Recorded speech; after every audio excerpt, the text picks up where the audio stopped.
Nous allons recommencer la deuxième partie de notre table ronde sur la recomposition des États arabes en crise.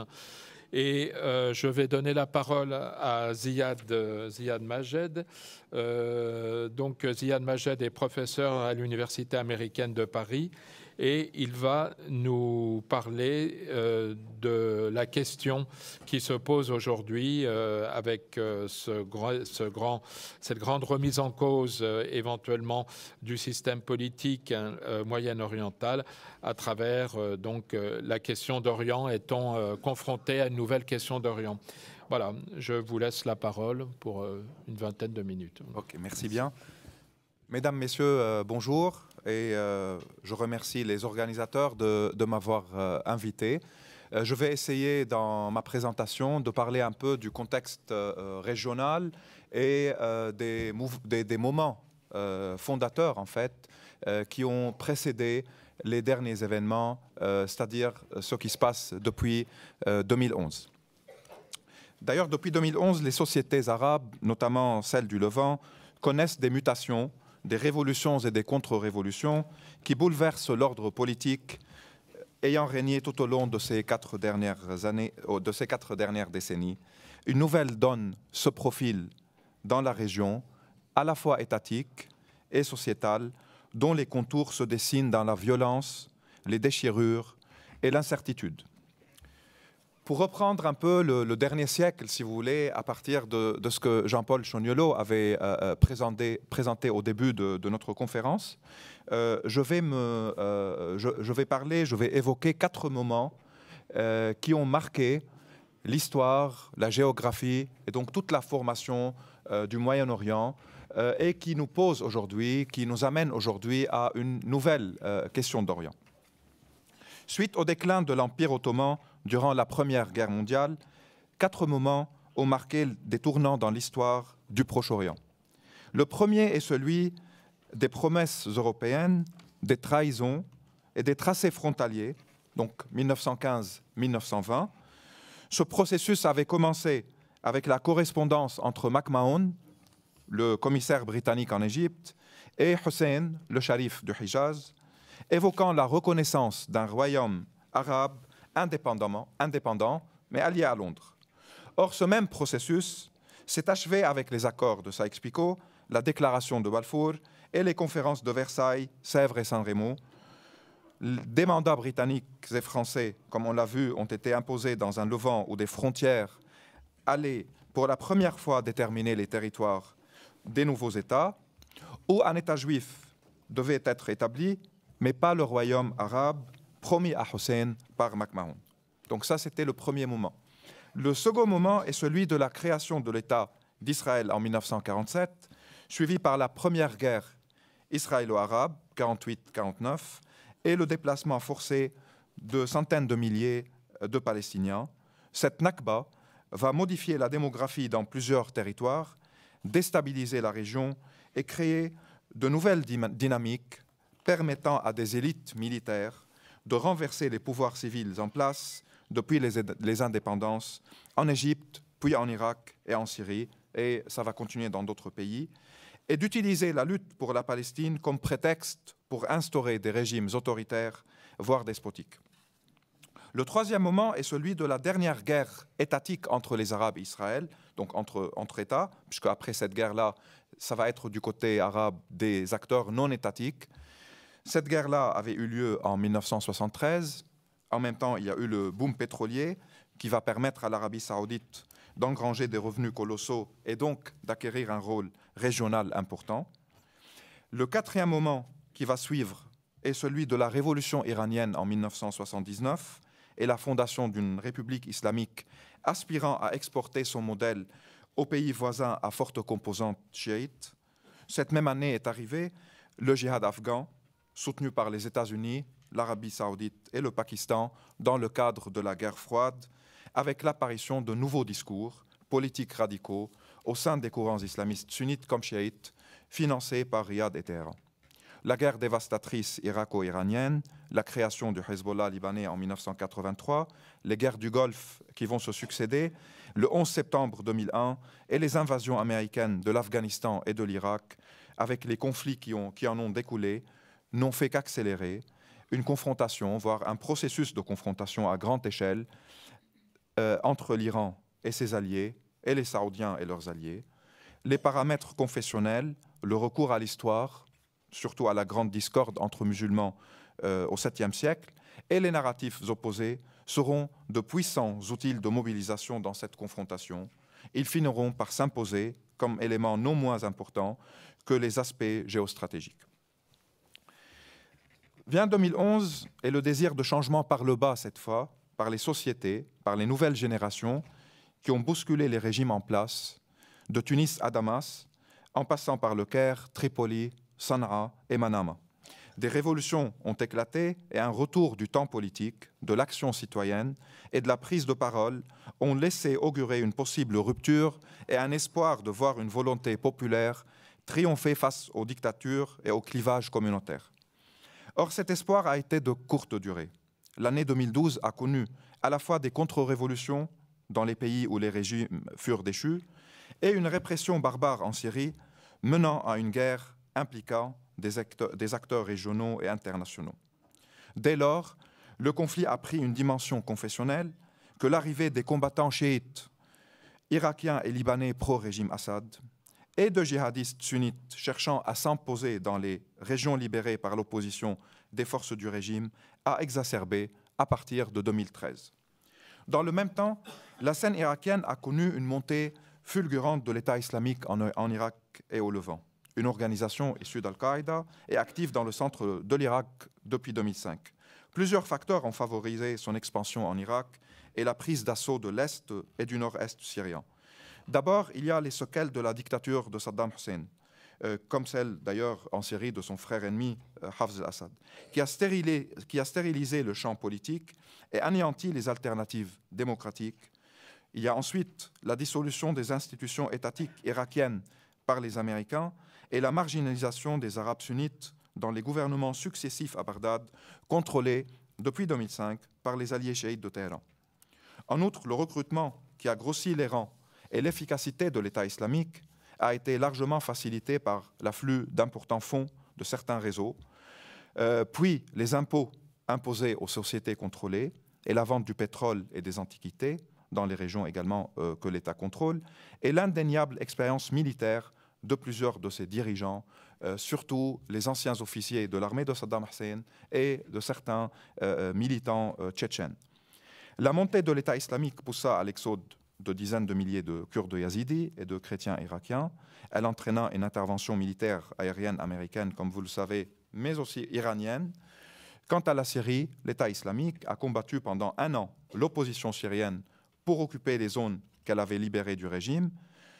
Ainsi, cette dernière, c'est-à-dire l'opposition, et des millions de civils syriens ont été pris entre deux feux, celui du régime Assad, qui, selon les rapports de plusieurs organisations de droits de l'homme, a fait jusqu'à décembre 2015 plus de 200 000 morts civils, et celui de l'État islamique, qui a fait, durant la même période, près de 2000 morts civils. Donc la proclamation par le chef de l'État islamique d'un califat à l'étendue considérable et à la force combattante qu'il dirige crée une nouvelle situation dans la région. La disparition temporaire des frontières entre l'Irak et la Syrie. Cela s'accompagne et a été précédé également par des déplacements massifs de population. 3 millions d'Irakiens, sur une population de à peu près 26 millions, sont des déplacés internes aujourd'hui, réduisant la surface des territoires cohabités par les différentes communautés, notamment les sunnites et les chiites. Il y a aujourd'hui 7 millions de Syriens qui le sont également, c'est-à-dire déplacés à l'intérieur du pays, tandis que plus de 4 autres millions ont quitté la Syrie pour trouver refuge en Turquie, en Jordanie et au Liban, soit 50% de la population syrienne est déplacée aujourd'hui. Face à ce paysage syro-irakien apocalyptique, le Liban sombre dans une série de crises.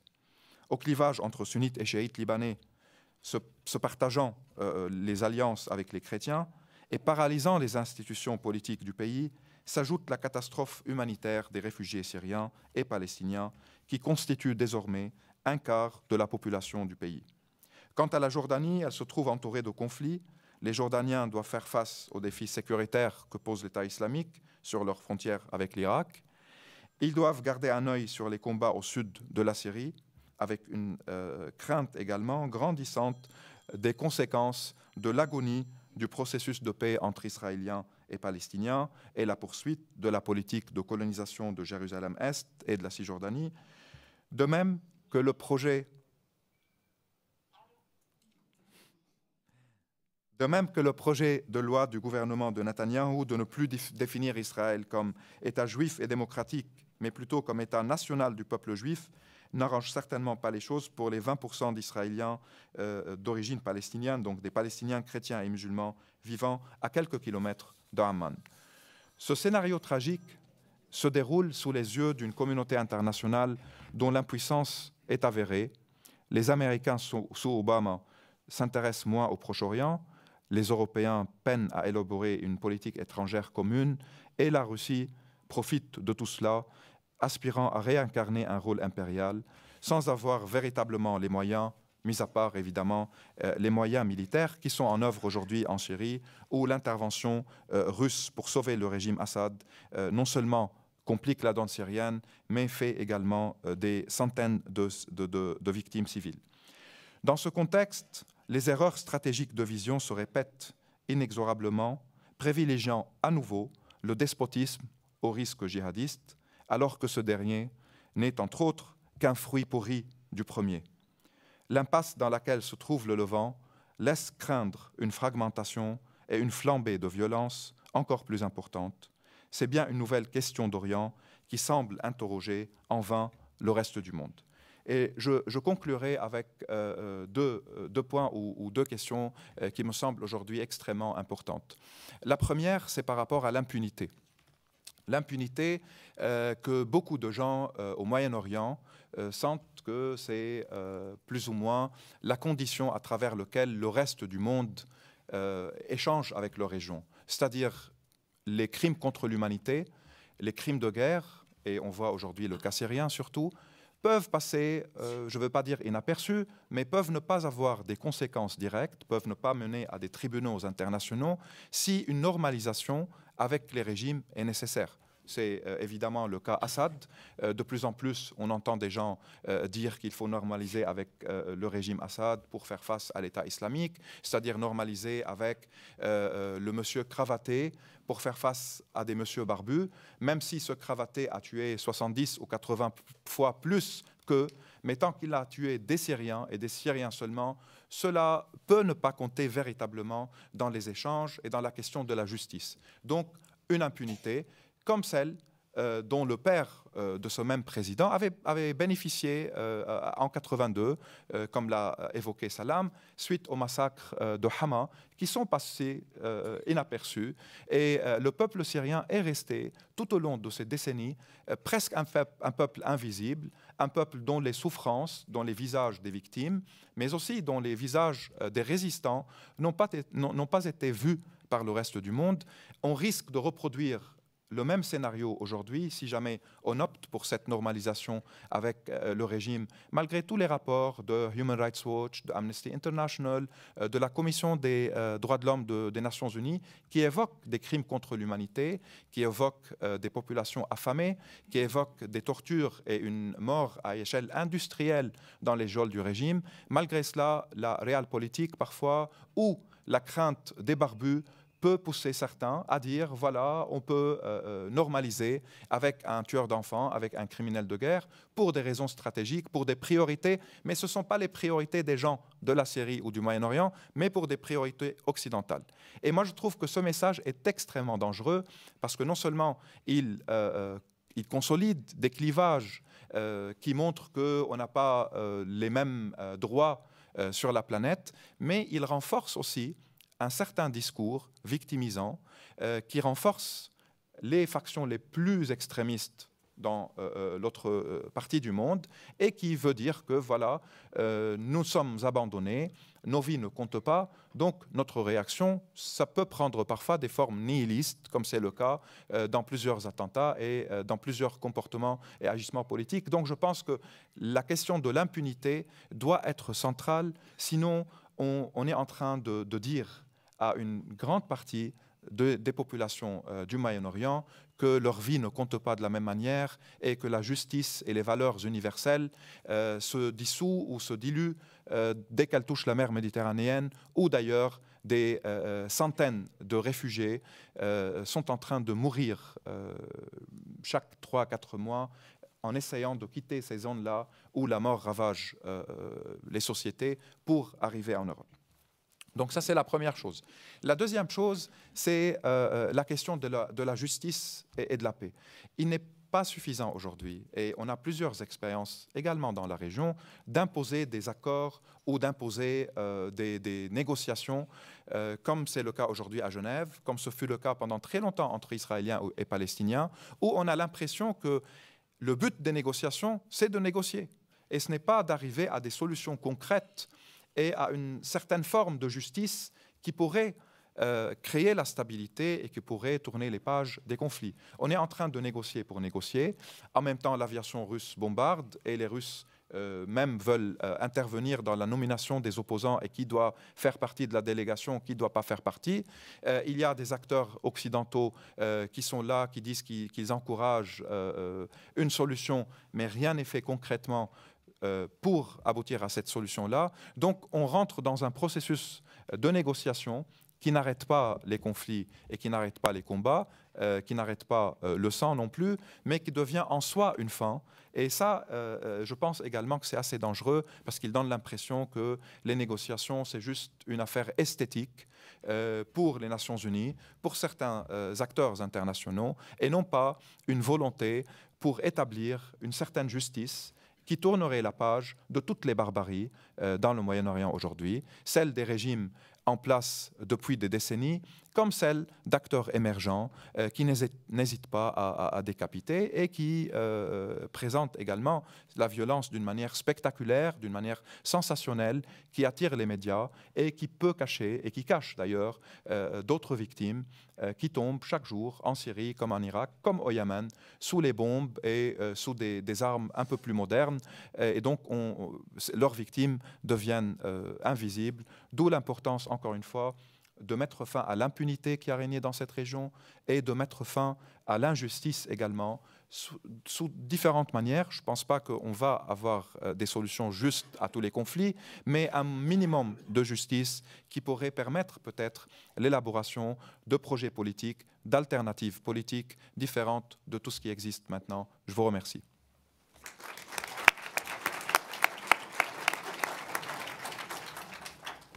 Merci beaucoup, Ziad. Merci d'avoir respecté le temps imparti à chacun. Donc, je passe rapidement maintenant la parole à Xavier Guignard, qui est doctorant rattaché à l'IFPO, l'Institut français du Proche-Orient, et qui va, hélas, nous parler d'une autre tragédie, donc de la lente mort de l'autonomie palestinienne. Je vous laisse la parole. Merci. Ça va être plus facile que j'imaginais de faire la transition, puisque la conclusion de Ziad est une très bonne introduction à la question de Palestine, malheureusement toujours vivace plus de 60 ans après. Alors on pouvait se demander ce que venait faire la Palestine dans un panel dédié à la recomposition des États, puisque d'États, il n'y en a pas. Mais partant de cette question, je me suis interrogé sur ce qu'on entendait les uns et les autres par État de Palestine, et je me suis rendu compte qu'il y avait peut-être plusieurs réalités qu'on allait très rapidement démêler, qui peuvent permettre d'expliquer une partie des impasses dans lesquelles nous nous trouvons aujourd'hui. Alors le premier État de Palestine, c'est l'État rêvé, c'est l'État du nationalisme palestinien, c'est la grande Palestine. Je ne sais pas si on va avoir une carte qui va s'afficher, mais c'est la carte de la Palestine telle qu'on la connaît, mandataire, dont on a retracé ce matin très brièvement l'existence. Voilà, sur votre gauche. Donc voilà la Palestine mandataire. Voilà ce à quoi ressemble la Palestine quand on demande à n'importe quel Palestinien de la dessiner. C'est ce qu'on appelle la Palestine de 48 ou la Palestine mandataire ou encore la Palestine historique. Cette Palestine-là, c'est donc le berceau du nationalisme palestinien et c'est son incarnation. C'est l'État rêvé. C'est l'État qui n'existera jamais, en tout cas pas dans les configurations actuelles, mais c'est la Palestine telle qu'elle a été emportée par les centaines de milliers de réfugiés qui sont les porteurs de la Nakba dont Ziad nous parlait. C'est ce symbole-là de la Palestine que l'on connaît. Mais aujourd'hui, je vais vous parler de deux autres États. On ne va pas s'interroger sur la territorialité du nationalisme palestinien, mais sur les deux États dont on doit débattre. Le premier étant l'autorité palestinienne, la Sulta, telle qu'elle a été créée par les accords d'Oslo en 1993 et suivant, puisqu'il n'y en avait pas eu qu'un. Et puis il y a l'État de Palestine. Alors la confusion entre les deux vient du fait, et je vais y revenir, qu'aujourd'hui pour la même chose, les différents partenaires de la Palestine ne l'appellent pas de la même façon. En France, on ne reconnaît pas d'État de Palestine. On parle à une autorité nationale palestinienne. D'ailleurs, le mot national n'a pas le droit d'apparaître sur les courriers quand ils sont adressés à Israël, qui ne veut pas entendre parler d'une nation palestinienne. Mais d'autres pays reconnaissent l'existence d'un État de Palestine. Donc devant le même objet politique, on a déjà deux façons de le regarder, soit comme une autorité, une incarnation temporaire d'un pouvoir limité et autonome, soit comme un État de plein droit. Et on va voir que cette différence, elle n'est pas neutre. J'évacue d'emblée la question sur le fondement, le bien fondé du nationalisme palestinien. Je pensais revenir un petit peu, mais je trouve que l'exposé que Jean-Paul Chagnolo a fait ce matin nous permet très rapidement de voir qu'il y a vraiment une distinction entre la question des territoires des États et celle de la montée des nationalismes. Donc on ne va pas rediscuter ici. Juste un point pour ceux que ça intéresserait de continuer à mettre en question les bien fondés de nationalisme puisqu'ils auraient été issus des mandats ou des colonies franco-britanniques. Dans le cas de la Palestine, il serait intéressant de voir ce que donne la même grille d'analyse sur le nationalisme israélien, sur le mouvement sioniste, qui est pour le coup une véritable importation, au sens où ça a été un produit intellectuel et politique européen en terre moyen-orientale. Parenthèse est fermée. Mais je m'intéresse donc à mes deux morceaux, l'État de Palestine et l'autorité palestinienne. Alors l'autorité palestinienne, c'est une création qui avait pour mandat, entre 1994 et 1999, puisque c'était un mandat limité dans le temps, de permettre l'établissement sur les territoires dits de 67, qui sont la Cisjordanie, Jérusalem-Est et la bande de Gaza, 22% de cette Palestine mandataire. Donc c'est le compromis historique du mouvement national palestinien d'accepter de ne s'établir que sur 22% de son territoire d'origine, de son territoire rêvé. Cette autorité avait donc pour enjeu d'établir, de permettre la transition vers l'État de Palestine en 5 ans. Et pour ce faire, le moyen utilisé, et c'est en ça que dramatiquement ça fait écho à la situation que Ziad Majed décrivait, c'était la négociation. Le seul et unique moyen proposé pour passer de l'occupation et de la colonisation israélienne à l'existence d'un État de Palestine était la négociation.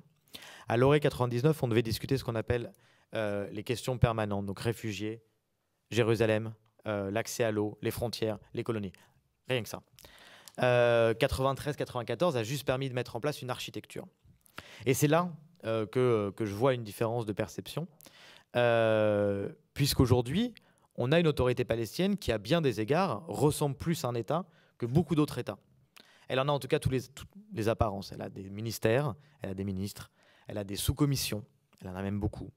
Elle a des bâtiments publics, elle a presque une capitale qui ressemble à une capitale, Ramallah, dont régulièrement on nous vante les mérites, mais qui, il y a jusqu'à 2 jours, était encore encerclée complètement par l'armée israélienne.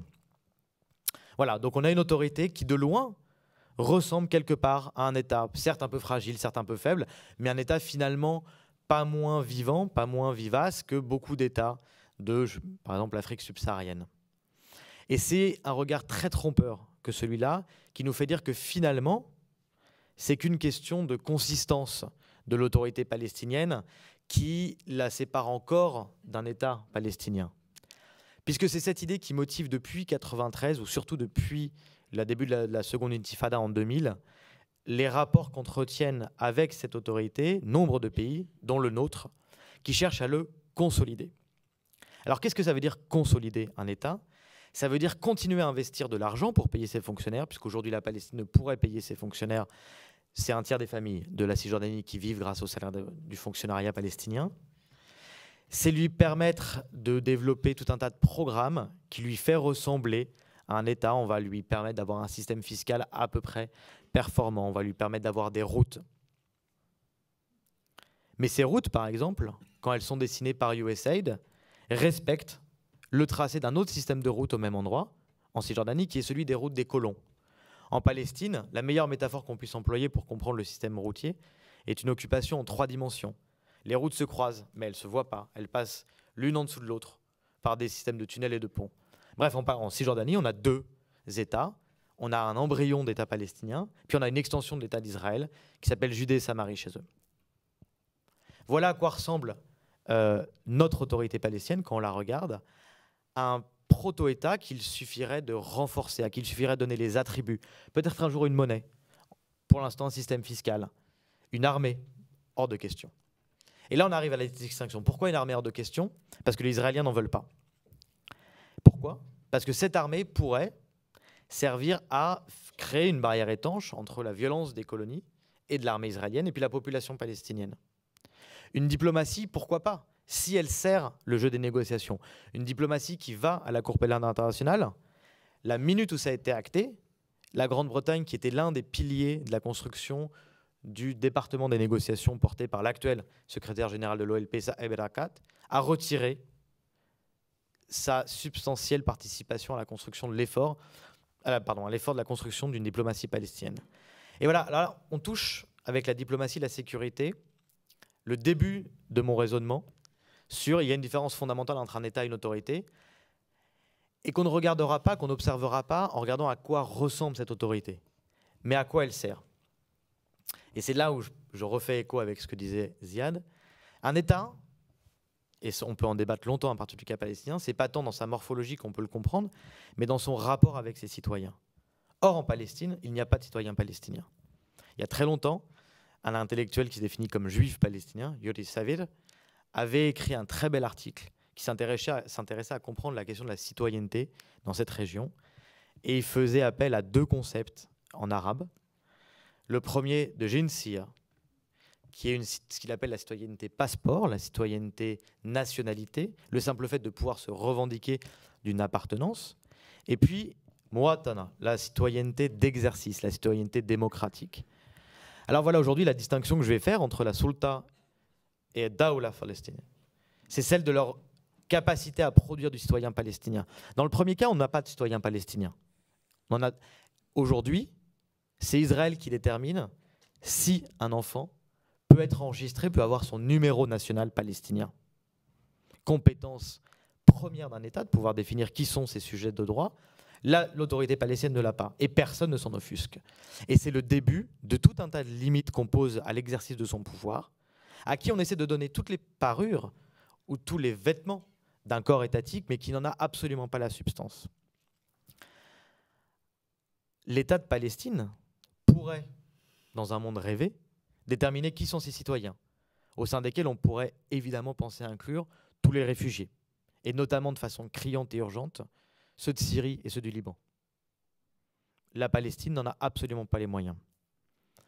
On pourrait penser que l'État de Palestine, dans sa dimension sécuritaire à laquelle nous contribuons de 2 façons, par une mission européenne d'assistance à la police et une mission américaine à travers un poste qui s'appelle USSC, le coordinateur pour la sécurité, aurait permis d'établir une force qui protège les Palestiniens. C'est tout le contraire. Alors, ne me faites pas dire ce que je ne dis pas, l'État de Palestine n'est pas entièrement une marionnette. Il a une marge de manœuvre. Tant qu'elle ne franchit pas une ligne rouge, qui sont les intérêts israéliens. Oui, on peut avoir une diplomatie palestinienne légèrement autonome, et malheureusement jamais dans le bon sens. En 2011, c'est un épisode très peu connu, la révolution syrienne provoque le divorce, en tout cas temporaire, entre le Hamas qui est hébergé à Damas et le pouvoir de Bachar el-Assad. L'autorité palestinienne, qui n'avait jamais trouvé grâce à Damas, en profite immédiatement pour négocier honteusement l'ouverture d'une ambassade de Palestine à Damas. Voilà à quoi ressemble une diplomatie palestinienne qu'on laisse exprimer. Par contre, elle ose menacer d'aller à la Cour pénale internationale, on lui coupe les fonds, on menace d'interdiction de transport ses diplomates. La sécurité palestinienne existe, elle arrête et torture tous les jours des Palestiniens. Jamais elle pourra arrêter un Israélien coupable de crimes contre son peuple. Voilà à quoi ressemble l'autorité palestinienne. Donc ce n'est pas une recomposition, c'est une décomposition de l'idée d'État. C'est un État, aujourd'hui l'État palestinien est un État qui se joue contre son peuple, qui n'a absolument pas les moyens d'exercer la moindre protection de ses citoyens et d'offrir le moindre espace d'exercice d'une citoyenneté. Je sais pas combien de temps j'ai encore. Et donc c'est ça la différence avec l'État de Palestine.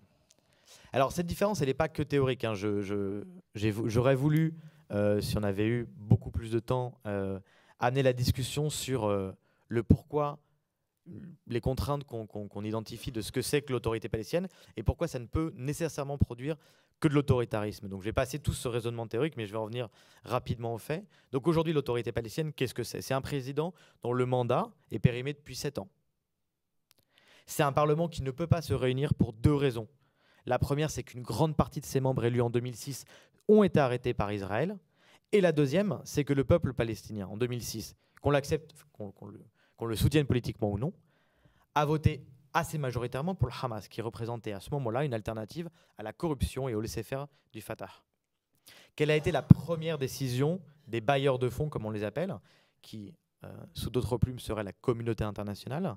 Non pas, comme on l'entend, de suspendre l'aide à la Palestine, mais de suspendre l'aide à l'autorité palestinienne. On a créé des mécanismes alternatifs, et là l'Union européenne s'est complètement dévoyée dans ses principes, pour contourner le gouvernement élu et financer l'ancien gouvernement, qui ne quittera jamais le pouvoir, qui est le gouvernement Fatah. Au nom d'une supposée lutte contre le terrorisme dont le Hamas serait l'incarnation, au long d'une détestation de toute expression politique de ce qu'on appelle l'islamisme, on a détruit toute idée que le changement démocratique était possible dans les peuples de cette région. On a envoyé un message extraordinairement clair. Votez tant que ça va dans notre intérêt. C'est très simple. Donc en 2006, on a un parlement qui a été élu, qui n'a jamais pu se réunir. Et on a eu la guerre fratricide qu'on connaît, qui a amené aujourd'hui à avoir 2 autorités palestiniennes, si on voulait complexifier un petit peu la situation. Une à Gaza, issue du gouvernement légitime, et une à Ramallah, issue du gouvernement reconnu. Et ce n'est pas pour rien que le tout petit printemps palestinien de 2011 n'avait que 2 revendications. S'il vous plaît, réconciliez-vous. Et s'il vous plaît, élargissez les élections à l'ensemble des Palestiniens réfugiés de la diaspora pour qu'on ait quelque chose qui ressemble à un corps législatif qui nous représente. Il y a eu plusieurs tentatives de réconciliation. Elles ont évidemment échoué. Et on n'aura pas le temps de revenir jusque-là. Mais il faut quand même considérer que dans cet État, ces États palestiniens, aujourd'hui qui auraient 3 capitales, la capitale voulue, Jérusalem-Est, est colonisée.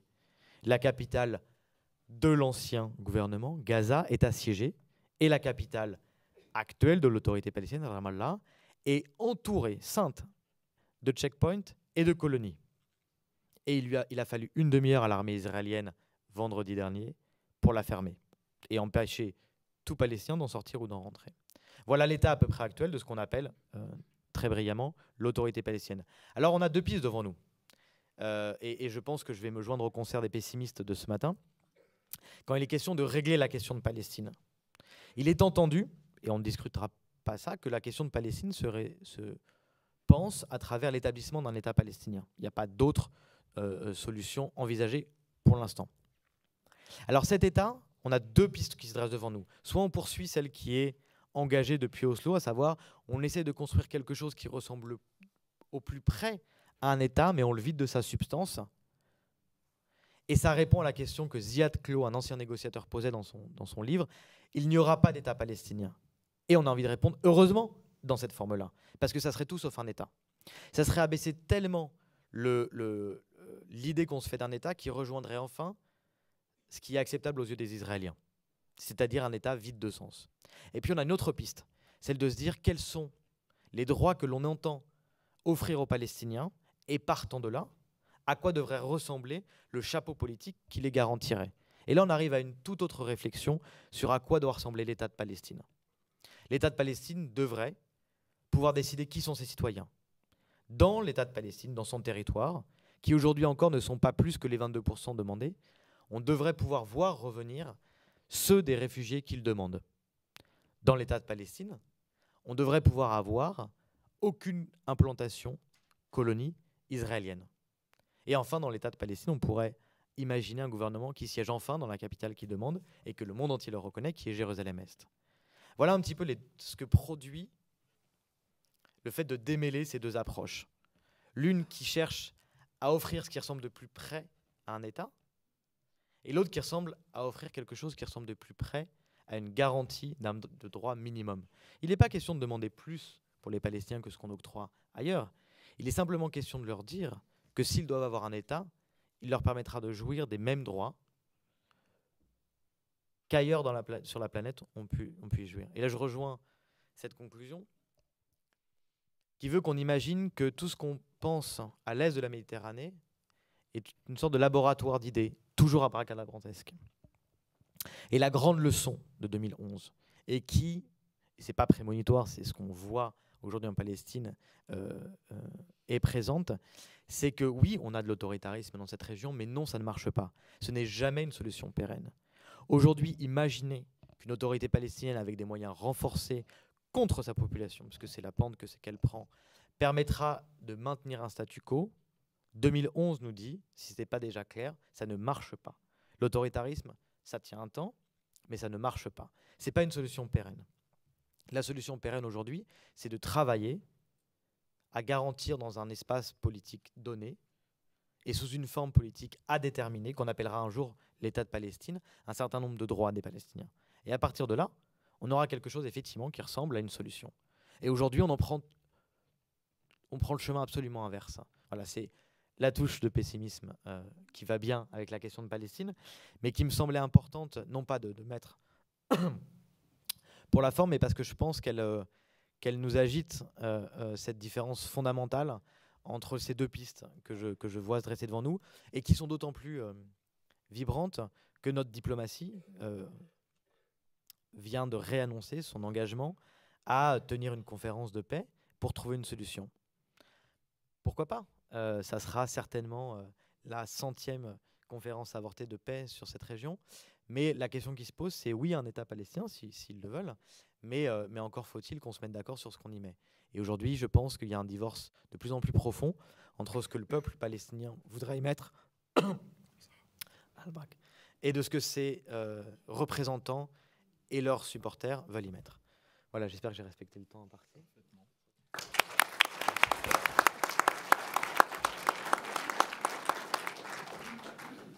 Bien, merci beaucoup Xavier. Voilà une question cruciale qu'on pourra débattre. C'est est-ce que vous pensez qu'un État tel que vous l'appelez, un État palestinien tel que vous l'appelez de vos voeux est possible à côté d'Israël? Voilà, c'est évidemment une grande question.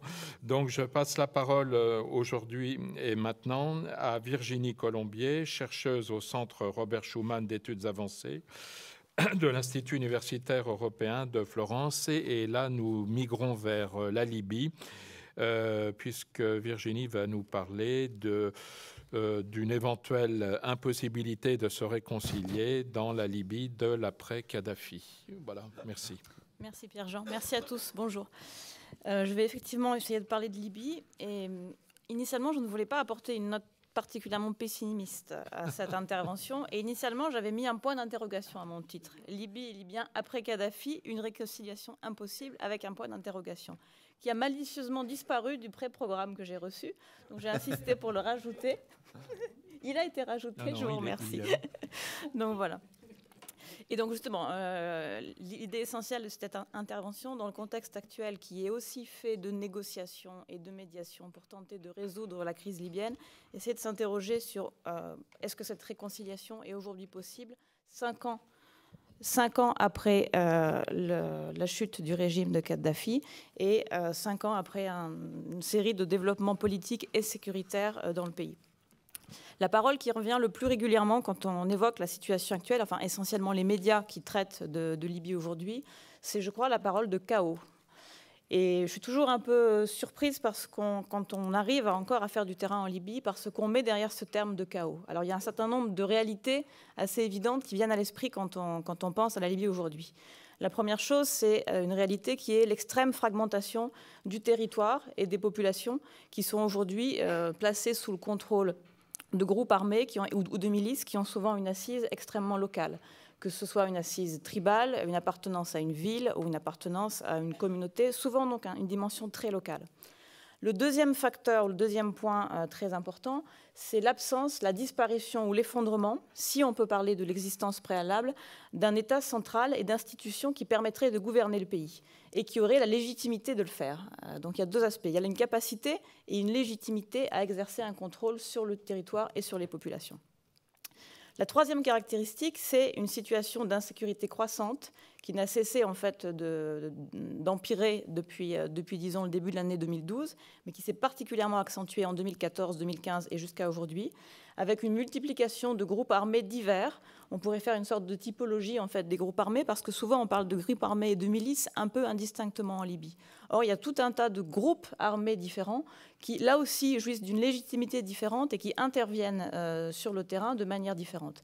On peut parler de groupes armés qui parfois sont des milices nées directement de l'insurrection et de la guerre de 2011, qui dans certains cas ont gardé un ancrage très profond avec leur communauté d'origine et continuent à bénéficier d'une légitimité vis-à-vis des populations qu'ils ont protégées pendant la guerre. On a aussi des groupes armés qui se sont constitués après la chute du régime et qui ont inclus des gens qui n'ont pas forcément participé à la révolution, à la lutte armée contre Kadhafi, mais qui ensuite ont eu un intérêt, parfois matériel, parfois autre, à rejoindre des groupes armés parce qu'ils en tiraient notamment un profit économique. Vous avez des groupes armés qui sont aujourd'hui des groupes tout simplement criminels, qui vivent et bénéficient de trafic sur l'ensemble du territoire et qui font subir le coût, enfin font peser le coût de ces extorsions et de ces pratiques criminelles aux populations. Et vous avez, on en parle maintenant très régulièrement et abondamment depuis un peu plus d'un an, des groupes djihadistes, au premier rang desquels aujourd'hui l'État islamique en Libye, qui ont vu leur ancrage sur le territoire et leur emprise sur les populations s'étendre depuis la fin 2014, avec deux points d'ancrage principaux. Initialement, la ville de Derna, dans l'est de la Libye. Je n'ai pas de choses pour pointer, mais si vous partez de la frontière égyptienne, vous avez la ville de Tobruk et ensuite la ville de Derna, qui a été initialement le premier foyer en fait, d'implantation de l'État islamique en Libye, et aujourd'hui la ville de Sirte, qui est à peu près à mi-chemin entre Tripoli et Benghazi, et qui se trouve en fait dans le golfe de Sirte, qui est la ville qui était le fief de Kadhafi, et qui aujourd'hui est devenu un territoire entièrement sous contrôle de militants d'État islamique. Donc quand on parle de chaos aujourd'hui, on fait aussi référence à cela.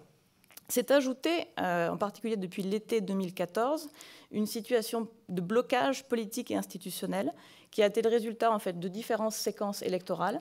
Les premières élections, on va y revenir, qui ont eu lieu en juillet 2012, qui ont donné lieu à la création d'une sorte de parlement de transition qui a exercé ses prérogatives entre 2012 et 2014. À l'été 2014, pour sortir d'une première crise, il y a eu de nouvelles élections pour élire une nouvelle Chambre des représentants qui a été effectivement élue à l'été 2014. Et à partir de ce moment-là, on a eu affaire à une sorte de déraillement de plus en plus évident et de plus en plus complet du processus de transition politique tel qu'il avait été imaginé sous l'égide du Conseil national de transition dès la fin de l'année 2011. Donc aujourd'hui et depuis plusieurs mois, on se trouve dans une situation de fait où, au-delà de cette fragmentation et de cette insécurité, vous avez deux autorités concurrentes.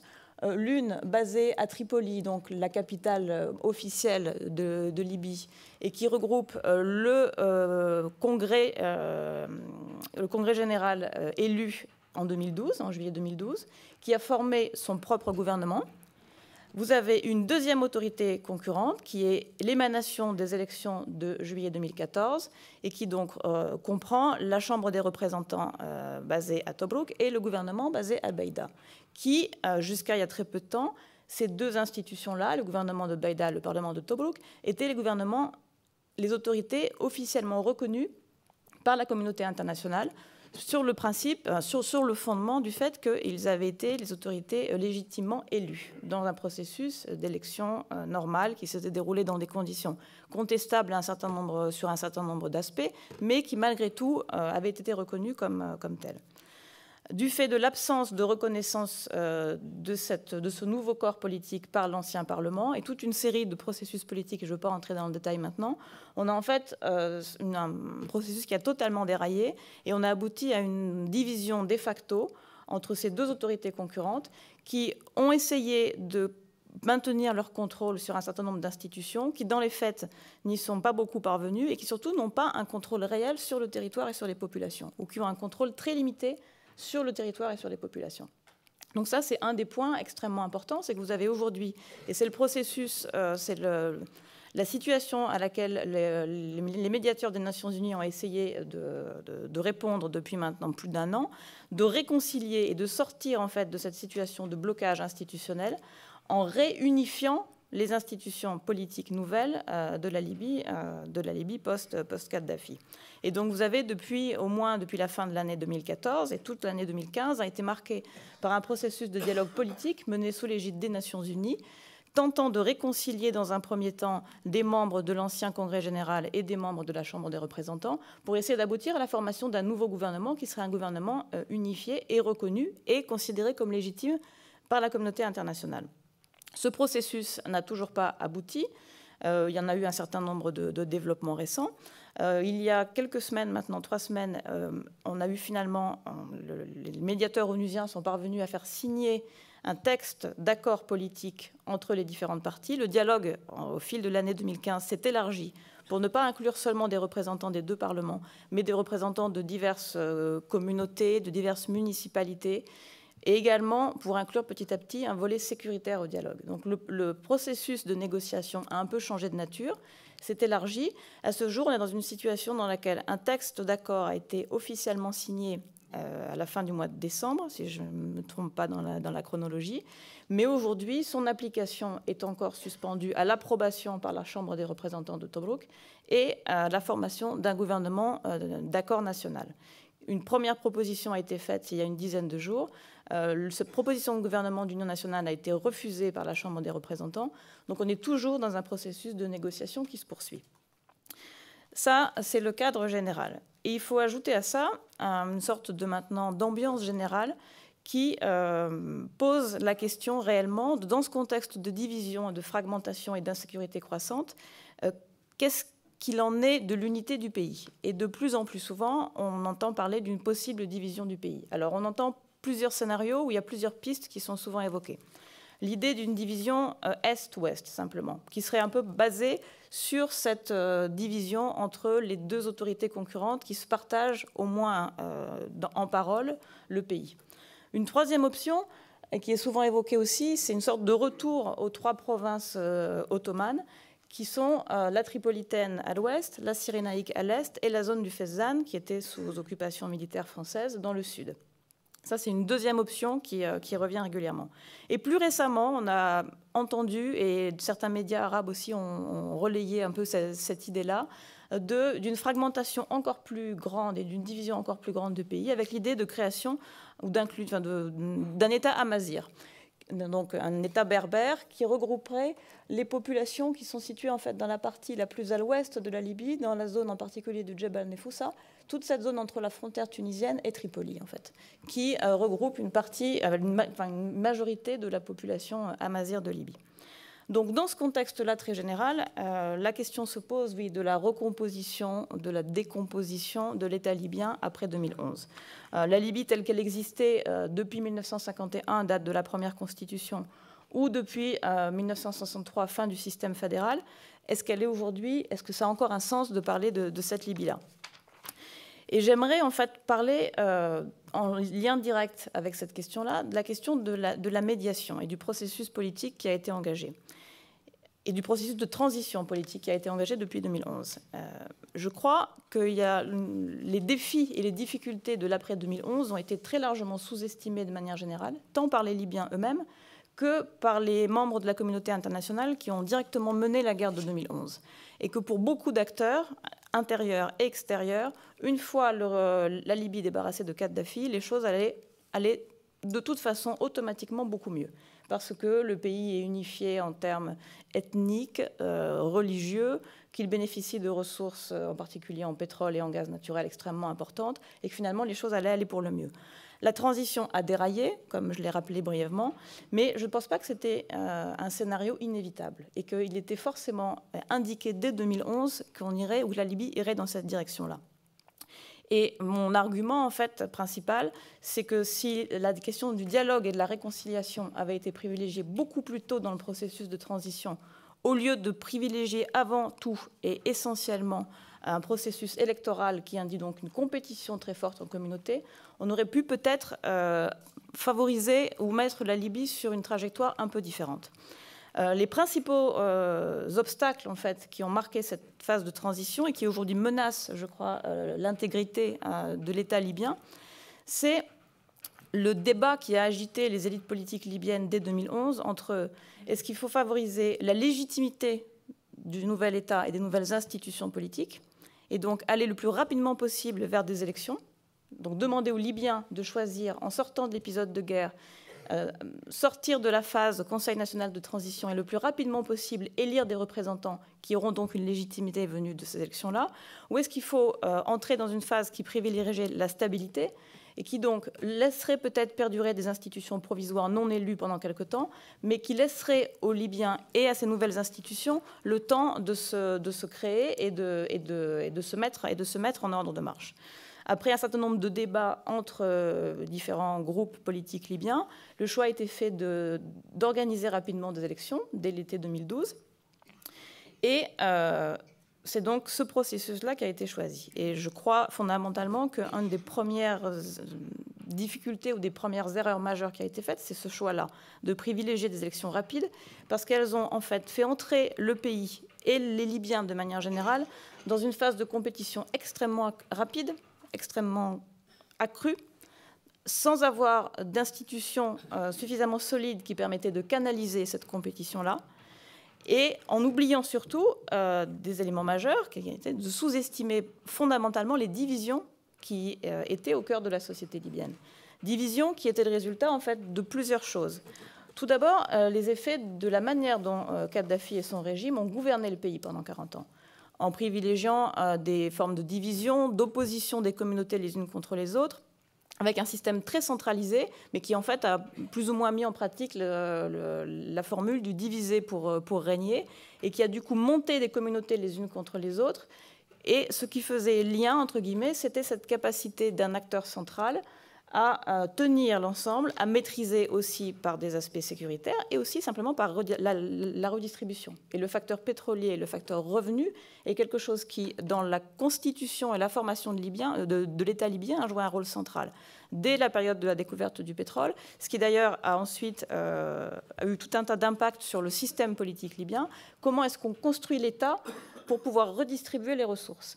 Et dans l'imaginaire, je crois, des Libyens, beaucoup aujourd'hui, alors qu'on met souvent en question l'idée d'une nation libyenne, quand on parle aux Libyens, ils contestent très souvent cette idée-là en disant « mais si, nous, on se sent Libyens, on se sent aussi beaucoup d'autres choses, mais on se sent Libyens ». Et cette idée d'une existence d'un État et d'une nation libyenne est très souvent remise en avant. Et une des explications, loin d'être la seule, mais une des explications, je crois, c'est que simplement, pour les Libyens, le rapport à l'État et le rapport indirect à la nation passe aussi par ce canal de relation directe avec l'État et par ce canal de redistribution économique. Et c'est quelque chose qui joue un rôle central et qui risque de jouer un rôle encore plus déterminant dans la période à venir. Donc on a sous-estimé ces effets-là, de comment est-ce que le régime de Kadhafi a gouverné.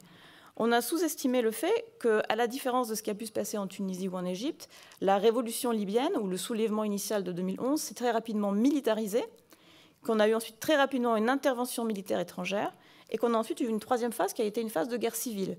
Parce que vous n'avez pas eu simplement des rebelles ou des révolutionnaires libyens qui se sont soulevés contre le régime. Vous avez des révolutionnaires libyens qui se sont soulevés contre le régime, qui ont obtenu un accord et un appui financier, militaire, diplomatique de la part d'un certain nombre d'acteurs étrangers et qui ensuite ont été directement confrontés militairement sur le terrain avec d'autres acteurs libyens qui, eux, étaient engagés dans la bataille pour protéger le régime. Et donc on a eu toutes ces phases-là qui ont en fait renforcé encore ces divisions qui existaient déjà au sein de la société libyenne. En octobre 2011, au moment où la ville de Tripoli est libérée et où on passe dans l'après-Kadhafi, vous avez en fait un clivage très profond entre les vainqueurs de la Révolution et les vaincus de la Révolution. Et ce clivage a perduré jusqu'à aujourd'hui. C'est d'ailleurs aujourd'hui encore un des problèmes majeurs quand on parle de négociation et d'issue ou d'issue à la crise politique. C'est comment est-ce qu'on fait pour assurer l'inclusion et c'est une thématique qu'on a abordée plusieurs fois ce matin et qui, je crois, est essentielle, l'inclusion de ces communautés-là qui sont considérées par tout le monde comme les communautés vaincues dans la reconstruction d'un nouvel ordre politique. Et c'est une chose qui n'a été que très très peu abordée jusqu'à présent. On a dit donc que les élections de 2012 sont organisées rapidement, viennent en fait aiguiser et favoriser ces compétitions entre communautés.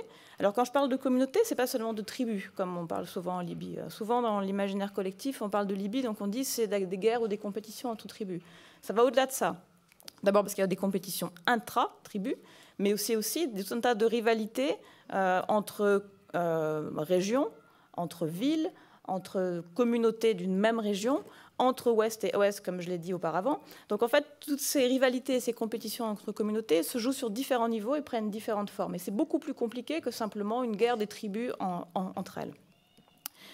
Petit à petit, au fur et à mesure que le champ politique se restructure, avec ce clivage très fort entre vainqueurs et vaincus, se greffe une autre couche, entre guillemets, ou d'autres clivages, qui recoupent en fait au sein même des coalitions révolutionnaires les gens qui ont fait défection de l'Ancien Régime et qui donc, pendant un moment plus ou moins long, ont travaillé et ont été associés à l'Ancien Régime et en 2011 se sont désolidarisés et ont rejoint les rangs de la Révolution. Et d'un autre côté, d'un autre camp, les civils qui ont pris les armes en 2011 pour combattre contre le régime. Et ce clivage-là entre gens qui ont fait défection, mais qui ont travaillé à un moment donné avec l'Ancien Régime, et civils qui souvent ont souffert de l'épisode du règne de Kadhafi et qui ont pris les armes contre lui, devient extrêmement fort également à partir de 2012. Et c'est d'ailleurs un des éléments centraux de la rivalité progressivement qui s'est transformée en affrontement même militaire direct entre les villes de Misrata et de Zintan, qui sont en fait les deux principaux fers de lance de la révolution. Misrata, ville commerciale située sur la côte, et Zintan, petite ville du Djebel Nefoussa, donc située à l'ouest libyen. Et l'affrontement dont je pense vous vous souvenez tous au cours de l'été 2014 pour la prise de contrôle de l'aéroport de Tripoli était essentiellement un affrontement direct militaire entre ces deux groupes et leurs alliés. Donc petit à petit, on a donc ces différents clivages qui s'activent et qui s'aiguisent, et avec un objectif pour la part de ceux qui continuent à se présenter comme révolutionnaires, c'est en fait de préserver la révolution et ses acquis. Et petit à petit, ça se traduit et dans le champ politique et dans le champ militaire.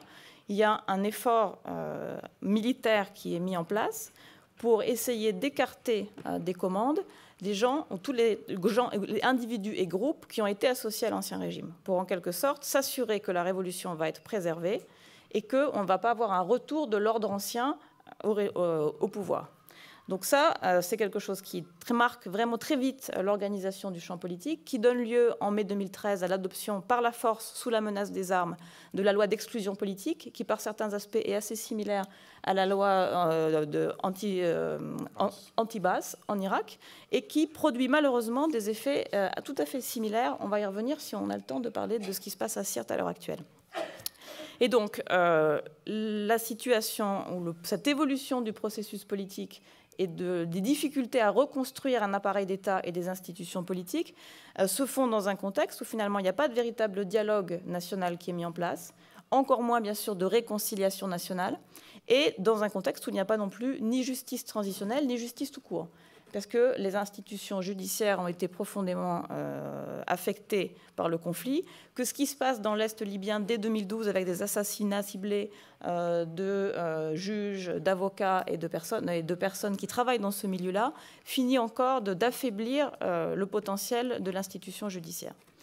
Et ce qu'on voit, je voudrais juste le mentionner très rapidement, les deux enjeux majeurs en fait, de cette compétition politique qui s'est accentuée et qui s'est progressivement militarisée à partir de 2012, je crois qu'il y a deux questions très centrales qui ont été au cœur de cette lutte et qui n'ont fait que s'aiguiser et dont on retrouve aujourd'hui encore la marque vraiment majeure dans les impasses du processus de négociation politique actuelle. La première, c'est l'avenir de l'appareil de sécurité. Et qu'est-ce qu'on fait? Comment est-ce qu'on reconstruit l'armée et plus généralement l'appareil de sécurité libyen après 2011. Il y a un désaccord profond, qui est un désaccord politique entre différents groupes qui aujourd'hui structurent le champ politique et sécuritaire libyen, qui jusqu'à aujourd'hui n'a pas été réglé. Ça, c'est un point central.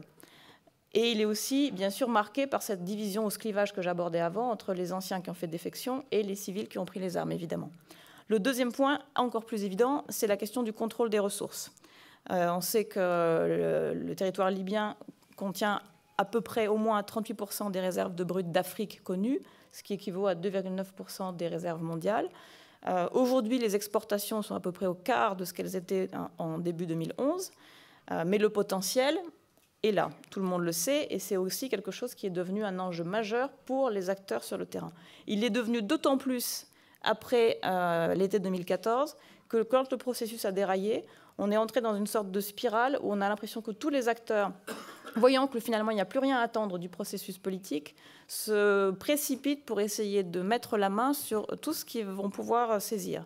On le voit sur, par exemple, ce qui s'est passé dans les champs de pétrole du Sud, à la fois dans la zone de Obari ou de Sebha, de manière générale le bassin de Morzouk, au cours de l'année écoulée, où on a des affrontements militaires de plus en plus violents pour simplement prendre possession des champs et des infrastructures qui permettent d'acheminer le pétrole. Ce qu'on voit en fait donc, dans ce déraillement du processus, c'est une incapacité à créer un consensus sur des questions majeures. Et donc on rejoint ce que je disais au début, à savoir qu'on a favorisé, on a essayé de mettre en place un système où la compétition électorale était quelque chose d'essentiel, dans un contexte où les institutions politiques étaient trop fragiles, pas assez solides, et n'ont pas permis en fait de canaliser et n'ont pas permis de donner des instruments aux élites politiques libyennes pour créer un consensus. Et je crois qu'aujourd'hui, on est exactement dans cette phase-là, et se pose aujourd'hui cette question de la capacité à créer ce consensus ou à favoriser, à pousser pour un consensus dans le cadre des processus onusiens, mais je pense au-delà. Aujourd'hui, donc, on a ce processus politique qui est en cours. On essaye d'aboutir à un accord politique entre les différentes parties libyennes. On bute sur une question centrale qui est la question du contrôle de l'appareil de sécurité, sur les ressources, comme je le disais. Mais je crois que plus le temps passe, plus le processus de dialogue et de réconciliation apparaît difficile. Plusieurs raisons. Le dialogue onusien a été largement centré sur des acteurs politiques qui ont été en partie créés par le soutien extérieur obtenu depuis 2011, soit directement pendant la guerre, par le biais de soutien financier, militaire et diplomatique, qu'aujourd'hui, on a ces acteurs-là qui ont une difficulté à représenter réellement les communautés libyennes qu'ils sont censés représenter, et que globalement, et je ne veux pas rentrer, je vois que je suis un peu déjà passablement en retard, il y a une vraie nécessité de trouver des instruments pour favoriser un dialogue au niveau de la société. La société libyenne et les Libyens de manière générale ont été très largement exclus de ce processus-là qui s'est déroulé. C'est un peu un processus au moins à deux niveaux. Vous avez certaines élites politiques, maintenant militaires, qui sont autour de la table et qui participent, mais leur degré de représentativité et de légitimité au sein des communautés qui sont censées représenter est limité. Aujourd'hui, vous avez donc une société qui est marquée par des fractures profondes, qui ont été accentuées par les difficultés simplement de communication entre les différentes parties du pays. Aujourd'hui, quelqu'un qui vit à Benghazi ou qui vit à Derna ou qui vit dans l'Est, il est devenu très difficile de communiquer avec les gens de Tripoli. Je ne parle même pas de se rendre visite. Je parle même de communiquer téléphoniquement, par exemple. Tout ça est devenu très compliqué. Les rancœurs se sont aussi beaucoup accentuées. Et par exemple, ce qui s'est passé dans l'Est et ce qui s'est passé dans la ville de Benghazi depuis 2011 a été vécu extrêmement difficilement par la population de Benghazi, mais aussi par les gens de l'Est de manière générale, qui considèrent qu'en fait, les Libyens, et au-delà, bien sûr, la communauté internationale, les a abandonnés. Et cette chose-là, cette fracture très profonde, est quelque chose qui, je crois, se sent extrêmement fort, mais qui va laisser des traces très profondes dans la capacité d'une réconciliation entre les communautés de l'Est et de l'Ouest. De plus en plus souvent, on voit ressortir, en fait, quand les Libyens de différentes zones vous parlent, des différences sociologiques ou des différences de structures sociales, en fait, qui sont mises en évidence. Les gens de l'Ouest vous diront, mais de toute façon, les gens de Benghazi ou de l'Est, Benghazi est un peu à part. Les gens de l'Est, c'est que les tribus, ils sont incapables de s'organiser, chez eux c'est le désordre, et il n'y a pas moyen de régler la situation avec ces gens-là, parce que de toute façon, c'est fauda. C'est le grand désordre. De la même manière, les gens de l'Est voient l'Ouest comme une zone extrêmement fragmentée, influencée par des politiciens préoccupés uniquement de leur intérêt personnel, influencée beaucoup aussi par l'islam politique. Bref, tous ces arguments-là, qui sont des choses qui reviennent régulièrement dans des discours, montrent qu'il y a une fracture de plus en plus profonde dans les représentations mêmes. Et c'est quelque chose qu'il est vraiment urgent d'essayer de réconcilier, parce que tout ça laisse dans l'esprit des gens en fait, des traces très fortes. Et ce qu'on voit en fait tout simplement de plus en plus, c'est que vous avez au-delà de ces questions Fezzan, cyrénaïques, tripolitaines, simplement du fait même des communications et de comment elles peuvent être organisées, vous avez de plus en plus deux pôles ou deux axes qui s'organisent, avec une zone Est qui est de plus en plus attirée, et c'est une chose historique, par la frontière égyptienne et par la Libye, pour tout un tas de raisons, mais aussi parce que simplement il est beaucoup plus facile de circuler, d'aller de Benghazi vers l'Égypte que d'aller de Benghazi vers Tripoli. Et de manière générale, toute la zone Tripoli, Djebel Nefoussa est aussi beaucoup plus connectée avec l'Ouest et avec l'Ouest tunisien. Au milieu, vous avez cette zone centrale qui se trouve être également la zone du croissant pétrolier, qui est en fait toute la zone de Sirte, Sidra, Ras Lanouf, qui comprend en fait l'essentiel des ressources pétrolières et qui est un peu coincée là entre les deux, avec des difficultés un peu de communication maintenant de part et d'autre. Et on voit de plus en plus cette sorte de nouvelle cartographie qui est très liée à des choses géographiques et à des choses de communication se mettre en place. Et le dernier point, et je termine, comme je disais tout à l'heure, les ressources énergétiques ont été un ciment essentiel, en fait, ou un facteur essentiel de la construction de l'État libyen. Et de manière générale, je crois aussi de l'identité libyenne. Et on peut vraiment se poser la question, au-delà de tous les éléments que je viens d'évoquer maintenant, dans un contexte où les revenus tirés du pétrole, à la fois du fait de la situation sécuritaire, de la situation des infrastructures, mais aussi simplement du marché et du prix du pétrole aujourd'hui, si cette situation même des marchés pétroliers et des cours du pétrole ne peut pas avoir un impact extrêmement rapide et négatif sur la capacité de l'État libyen à remettre ensemble ces différentes composantes. Merci.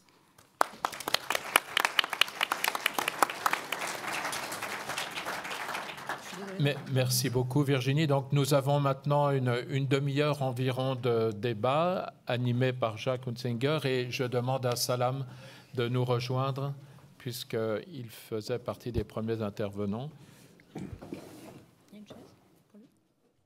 On reste là. Pendant que Salam qui s'installe, je voudrais d'abord saluer les représentants des missions diplomatiques présentes, car il y en a quelques-unes parmi nous. Je voudrais aussi saluer les représentants du Quai d'Orsay, du ministère des Affaires étrangères, qui sont ici présents.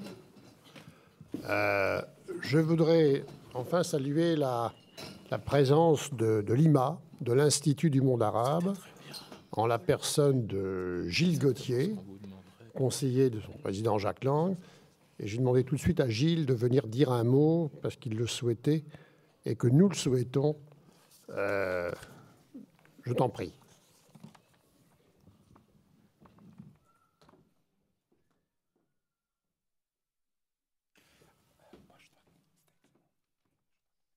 Bonjour. Jacques Lang m'a demandé d'être parmi vous. Il ne pouvait pas être présent aujourd'hui.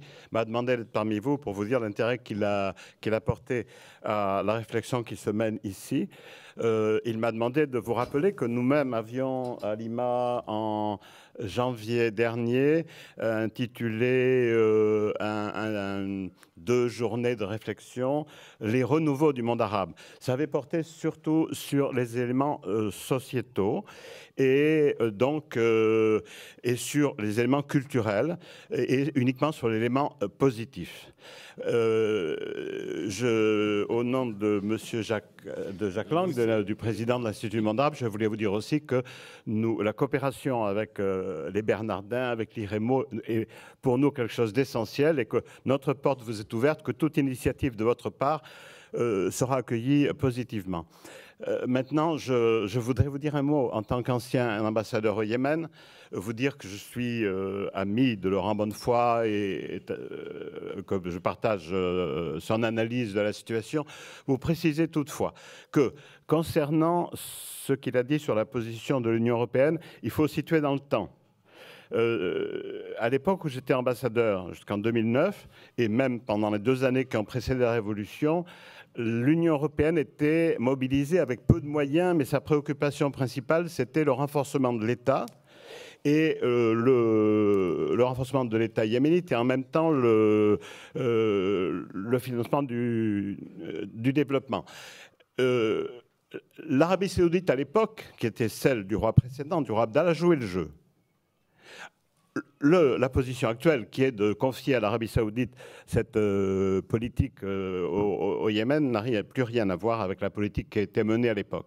Cette politique a une conséquence que peut-être Laurent n'a pas assez signalée, qui est que là, les partis qui ne sont pas sous le contrôle des Houthis sont de plus en plus sous le contrôle direct des éléments djihadistes, qu'on les appelle Al-Qaïda ou qu'on les appelle autrement. Je voudrais aussi vous dire un mot à titre personnel. Malheureusement, j'aurais préféré le dire cet après-midi, mais je ne pourrais pas être là cet après-midi.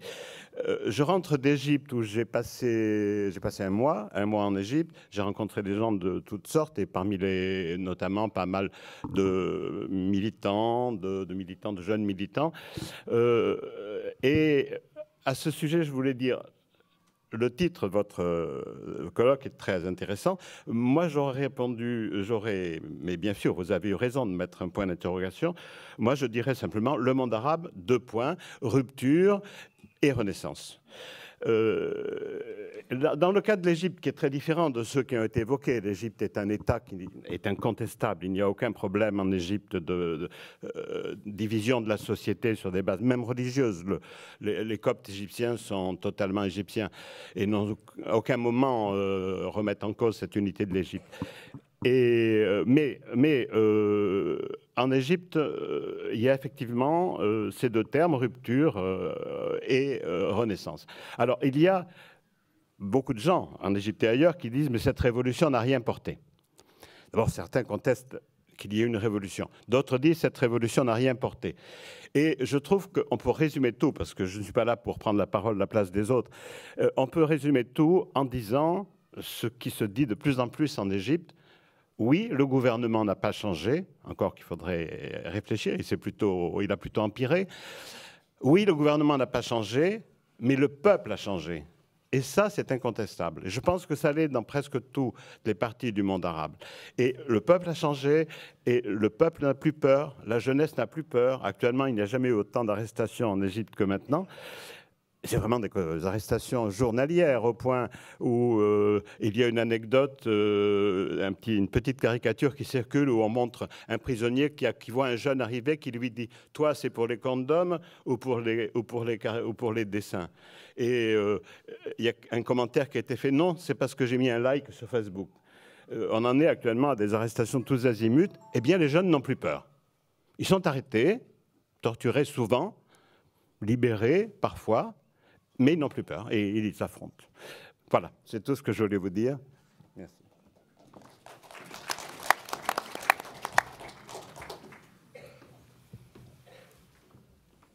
Merci Gilles. Je dirais doublement, d'abord d'avoir salué ce colloque au nom de l'Institut et de Jack Lang et d'avoir exprimé le souhait du développement des rapports entre nos différentes institutions. Géographiquement, Lima, le Collège des Bernardins et l'IREMO sont dans un périmètre qui fait moins de 500 mètres. Hein. Le collège est au milieu, avec un bras à gauche et un bras à droite. Enfin, bref. Enfin, et deuxièmement, merci pour, je dirais, la note d'espoir que tu as introduite, parce que ce matin, c'était du lourd. Je dirais même sérieusement que c'était du tragique. Et vous verrez que cet après-midi, la tonalité va être différente. Je ne dis pas totalement différente, mais différente. Ce qui nous induit déjà dans une sorte de pré-conclusion. Est-ce qu'il n'y a pas, avec 2011, est-ce que l'un des révélateurs de 2011 n'est pas aussi le révélateur de ce décalage entre le Maghreb et le Moyen-Orient ? Deux mondes autrefois ottomans, mais qui ont eu déjà une histoire différente du temps du sultanat ottoman, et dont on retrouve aujourd'hui les traces. L'histoire de longue durée se retrouve aujourd'hui chez les uns comme chez les autres. Merci Gilles. Alors, on a 20 minutes. Pour introduire notre échange, je me permettrai de commencer par poser 2-3 questions à certains des membres de la table ronde avant de donner la parole à la salle. Ziad, peux-tu nous dire un mot sur le Liban ? Est-ce que le Liban est capable, c'est la question qu'on se pose éternellement à chaque crise dans le Moyen-Orient, est-ce que le Liban est capable de résister à toutes les secousses qu'il reçoit actuellement? Dieu sait s'il en a reçu depuis 30 et 40 ans, mais celle-ci ne peut pas lui être telle fatale. Ou est-ce que sa capacité de résilience est telle, le Liban, c'est le Liban, qu'il peut tout absorber, tous les chocs, et survivre? D'autant plus qu'en fait, ce n'est pas le Liban qui serait en train de disparaître, c'est tout le Moyen-Orient qui serait en train de se libaniser.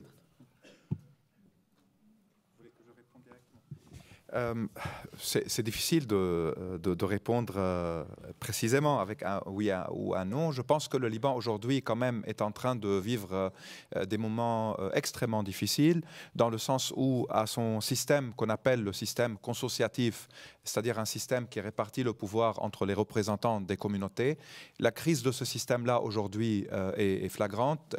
Ça fait plus d'1 an que le Parlement n'a pas pu élire un président de la République, faute de quorum, puisque le camp perdant boycotte les séances pour ne pas permettre une élection avant un accord sur le président même.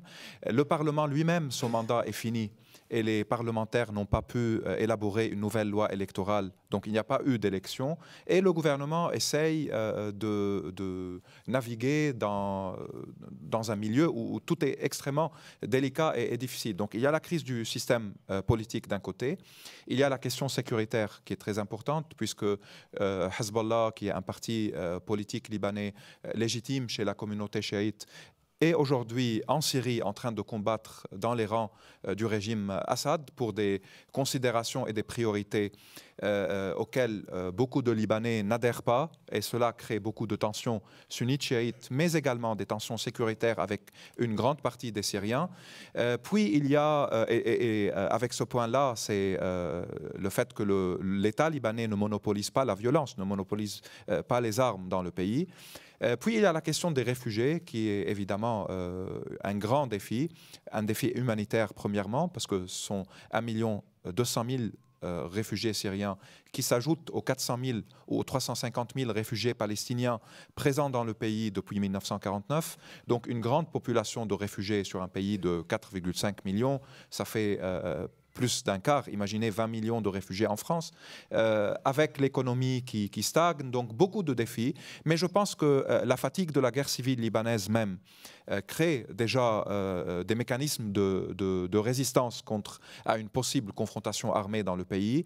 Le fait que les acteurs régionaux, notamment l'Arabie saoudite et l'Iran, sont occupés dans d'autres scènes, dans des guerres, le cas irakien évidemment, syrien, le Yémen aujourd'hui fait que le Liban est épargné. Et puis il y a une société civile libanaise qui a construit une grande expérience durant la guerre civile et dans l'après-guerre, même si elle est un peu fragmentée, mais elle hausse son ton de temps à autre. Il y a des campagnes, il y a des mouvements de solidarité avec les réfugiés comme contre la guerre. Tout cela pour le moment épargne le pays du tremblement de terre tragique dans toute la région. Tremblement de terre, métaphore, c'est des guerres de la région. Donc pour le moment, c'est à l'abri de ce qui se passe, mais je ne sais pas si ça dure encore plus en Syrie, si les mécanismes de défense vont pouvoir maintenir une certaine stabilité. Personnellement, je le doute, bien que je l'espère. Pierre-Jean Luizard. Nous avons la chance d'avoir avec Pierre-Jean Luizard, l'un des organisateurs de ce colloque, avec Jean-Paul Chagnolot, le vrai grand connaisseur de l'Irak et donc de Daesh. Le livre qu'il a écrit il y a quelques mois sur Daesh est, à mon avis, la meilleure analyse, la plus éclairante sur ce qu'est Daesh. Non pas Daesh vu de chez nous, c'est-à-dire les attentats, le terrorisme, mais Daesh vu dans son histoire, dans l'histoire profonde de l'Irak, puis de la Syrie. Alors, Pierre-Jean, j'ai envie de te poser 2 questions. Qu'est-ce que représente aujourd'hui Daesh, que tu n'appelles pas Daesh, tu vas nous dire pourquoi, tu préfères parler de l'État islamique, mais je dis Daesh parce que, bon, qu'est-ce qu'est Daesh aujourd'hui sur place, à Mossoul par exemple? Comment Mossoul est-il administré par Daesh? Et est-ce que, je vais te poser la question brutalement, est-ce que l'État irakien tel qu'il était peut être reconstruit, peut réapparaître, ou est-on entré dans une phase irréversible de décomposition de l'État irakien ancien et la recomposition d'autres choses pour l'avenir? Bon, c'est difficile de répondre à des questions aussi vastes en quelques secondes. Bon, en ce qui concerne la situation aujourd'hui dans les zones irakiennes contrôlées par l'État islamique, évidemment, les choses ont beaucoup changé par rapport à la relative bienveillance qui avait présidé l'avancée des djihadistes en juin 2014. Ne serait-ce que parce que les ressources de l'État islamique, du fait des bombardements de la coalition, se sont amenuisées et que, évidemment, ayant moins à redistribuer, l'État islamique a perdu de son pouvoir d'attraction. Mais cet amoindrissement des ressources de l'État islamique est très largement compensé par la peur panique des gens de Mossoul, notamment d'un retour du gouvernement que nous considérons, nous, comme légitime, que nous reconnaissons comme le gouvernement légitime de l'Irak. Voilà, donc c'est une question qui recoupe un peu toutes nos interventions. Devons-nous œuvrer à la restauration d'États qui peuvent être à l'origine des crises actuelles, ou devons-nous nous confronter à un tabou, à savoir la remise en cause des frontières, des États. Et voilà, donc c'est une question qui se pose en Irak, qui se pose en Libye. J'ai très bien écouté comment la réconciliation s'opposait aux élections, comment les élections avaient abouti en Libye à une aggravation des conflits. Et on peut dire la même chose en Irak. Des fausses élections démocratiques qui étaient en fait des élections communautaires, ont abouti à la disparition des partis politiques et au triomphe du communautarisme. Voilà, donc ça c'est pour l'État islamique en Irak. Excuse-moi, la seconde question. Non, la première portée sur Daesh. Quelle est sa force actuelle au sein de la population sunnite? Voilà, j'ai répondu en l'occurrence, l'État islamique a perdu beaucoup de moyens et on a vu réapparaître un certain nombre de pratiques qui étaient liées dans l'esprit des gens à l'ancien régime, comme peut-être pas la corruption, mais comme des abus de pouvoir, puisqu'il faut quand même avoir conscience du fait que pour les habitants de Mossoul, l'État islamique a mis fin à une situation de non-droit qui était celle imposée par le gouvernement officiel d'Irak, et que les premiers mois, en tout cas, de règne de l'État islamique ont symbolisé l'instauration d'un État de droit, évidemment pas des droits de l'homme, de droits basés sur une charia revue et corrigée par des lunettes djihadistes, mais toujours est-il que chacun savait à quoi s'en tenir. Par exemple, un seul exemple, j'ai beaucoup de collègues avec lesquels je suis parfois en contact quand ils arrivent à sortir de la zone pour aller se faire soigner au Kurdistan ou à Bagdad, et ils reviennent ensuite à Mossoul. Et ils me disent qu'à l'époque du gouvernement irakien, ils étaient en général payés avec une retenue du tiers ou du moitié de leur salaire, ou de la moitié de leur salaire, parce que il y avait une corruption généralisée. Et que depuis que l'État islamique s'est imposé à Mossoul, les gens reçoivent leur salaire en entier. On sait que l'État islamique a fait de la lutte contre la corruption l'une de ses marques majeures, et ce qui lui a valu dans les premiers mois, en tout cas, et ce qui continue à lui valoir une certaine popularité. Mais encore une fois, c'est aujourd'hui un pis-aller, je crois, aux yeux d'une majorité de Mossouliotes pour qui le cauchemar demeure un retour de l'armée irakienne suivi des exactions qu'on a vues à l'œuvre à Tikrit et ailleurs. Voilà, je crois qu'il y a des micro-baladeurs. Merci, Pierre. Qui vous permettre, pendant le quart d'heure que nous avons, Monseigneur Haram. Oui, bonjour. Je voudrais faire une distinction entre la diminution du nombre des chrétiens et la diminution du pourcentage des chrétiens. Là, je reviens à Salam. Quand le pourcentage des chrétiens diminue, ça ne correspond pas forcément à la diminution du nombre des chrétiens. Je donne un exemple de la Jordanie. Dans les années 60, les chrétiens en Jordanie étaient de 10%, mais ils étaient 60 000. Maintenant, les chrétiens de Jordanie sont le 2,2%, mais nous sommes 200 000. Donc, lorsque le pourcentage diminue, ça ne correspond pas nécessairement à la diminution du nombre des chrétiens. C'est peut-être dû aussi à la forte natalité de la composante musulmane de la société. Merci. Voilà, c'était... Palestine, tu as très bien parlé de la Palestine. Je me permets de présenter l'intervenant, puisque Monseigneur Maroun Elias Laham, qui vient de faire cette observation, est archevêque patriarcat en Jordanie et sera présent cet après-midi à la table ronde sur les minorités religieuses qui sera animée par Monseigneur Golnisch à côté de lui. Voilà, nous poursuivons. Bonjour. Monique Cerisier-Benguiga, sénatrice honoraire. Je voudrais poser une question à Jacques, l'organisateur.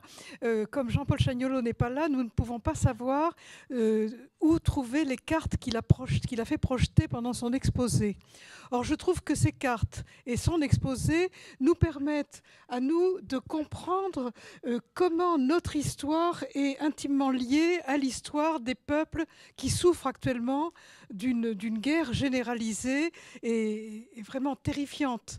Et ça serait bien si les organisateurs pouvaient, dans la fin de l'après-midi, parce que Jean-Paul Chagnolot a dû nous quitter, s'ils pouvaient nous dire d'où viennent ces cartes et où on peut les trouver. Merci et puis de la une question pour... Merci de la question, parce qu'elle me permet de vous donner, enfin de vous confirmer une information qu'on aurait dû vous donner dès ce matin.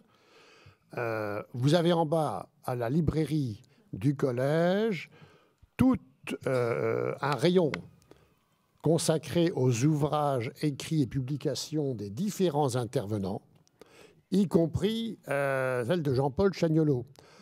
Bon.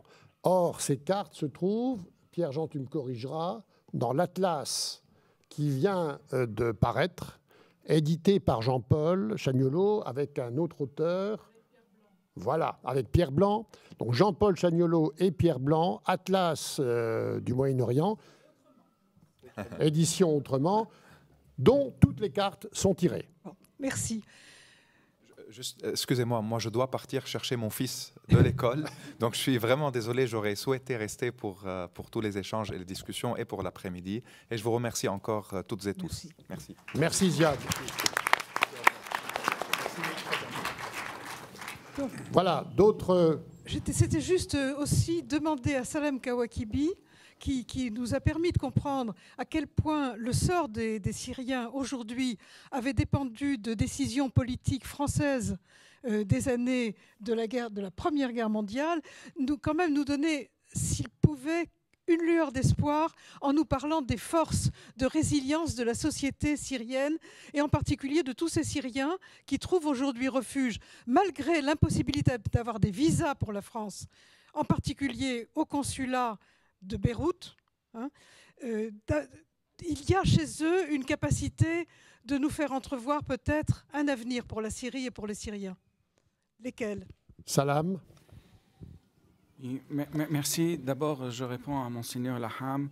Je suis tout à fait d'accord avec cette remarque, d'autant plus que j'ai souligné, c'était très rapide, j'ai souligné l'importance de taux de natalité et les conditions éducatives et économiques des différentes communautés. Je vous remercie pour cette observation. Chère Monique, lueur d'espoir, vous savez, j'ai été en contact avec un ami pour aider une personne en danger pour partir, prendre un visa de réfugié. On m'a répondu qu'il prenne le bateau et en Grèce, on verra qu'est-ce qu'on peut faire avec lui. Qu'il meure. La réponse, c'était qu'il meure, plus ou moins. Par contre, pour ne pas rester sur ce ton très pessimiste, il est vrai que, comme je l'ai souligné, pas seulement dans les pays de l'exil, mais aussi même en Syrie actuelle, vous avez des phénomènes remarquables de solidarité, de travail humanitaire, de travail éducatif, de travail société civile. Vous avez les casques blancs, ceux qui risquent leur vie pour sauver des civils suite au bombardement. Il y a tous les jours des vidéos qui montrent leur travail héroïque. Et il y a aussi des associations qui ont... Parce que la Syrie, il faut savoir, durant les règnes des Assad, elle n'a pas connu une société civile. La société civile, elle a été complètement monopolisée, marginalisée, réprimée. Là, il y a une émergence d'une société civile qui est forte présente maintenant à Genève.